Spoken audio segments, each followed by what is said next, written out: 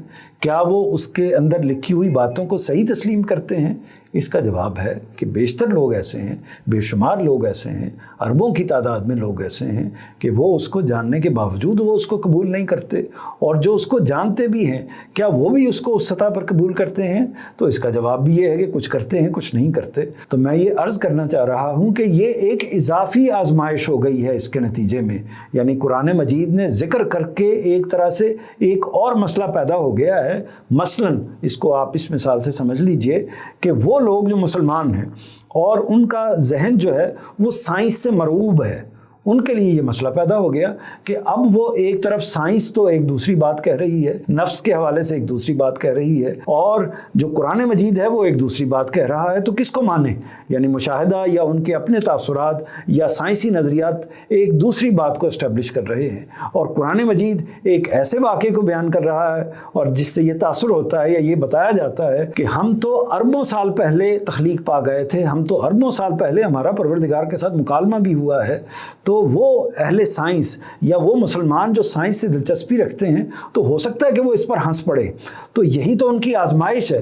تو میرے کہنے کا مطلب یہ ہے کہ یہ آزمائش کئی پہلوؤں سے ہے، اور اللہ تعالیٰ نے اس مسئلے کو بتا کر قرآن مجید میں ایسا نہیں ہے کہ واشگاف کر دیا ہے، کھول دیا ہے اور سب لوگوں پر بات کو عیاں کر دیا ہے، ایسا نہیں ہوا، بلکہ آزمائش کا ایک اور دریچہ، ایک اور دروازہ انسانوں کے لیے، خود مسلمانوں کے لیے کھول دیا ہے۔ بالکل ٹھیک سر، آپ نے اس سارے معاملے کی بڑی احسن وضاحت کی ہے، اور مجھے اس طرح سے لگتا ہے کہ ہمارے پروگرام کے پچھلے سلسلے میں جو ہم نے ایک بڑا اور امپورٹنٹ سوال اٹھایا تھا کہ میں کون ہوں، اس کے بعد آج میری تخلیق کیسے ہوئی اور میں کہاں سے آیا، ان دو سوالات کے جواب ہمیں مل گئے ہیں۔ ابھی بھی اس گتھی میں کچھ سوال اس طرح کے ہیں، few questions are still unanswered، جس میں کہ میں کون ہوں، میری تخلیق کب ہوئی، میں کہاں سے آیا، لیکن اب میں نے جانا کہاں ہے، یا میں جب جہاں جاؤں گا وہاں میرے ساتھ کیا معاملہ بنے گا۔ یہ تمام وہ سوالات ہیں جن کے جواب ہم انشاءاللہ اس پروگرام کے اگلے سلسلے میں ضرور حاصل کریں گے۔ اپنے میزبان سید حاشر حسن کو اجازت دیجیے، اللہ حافظ۔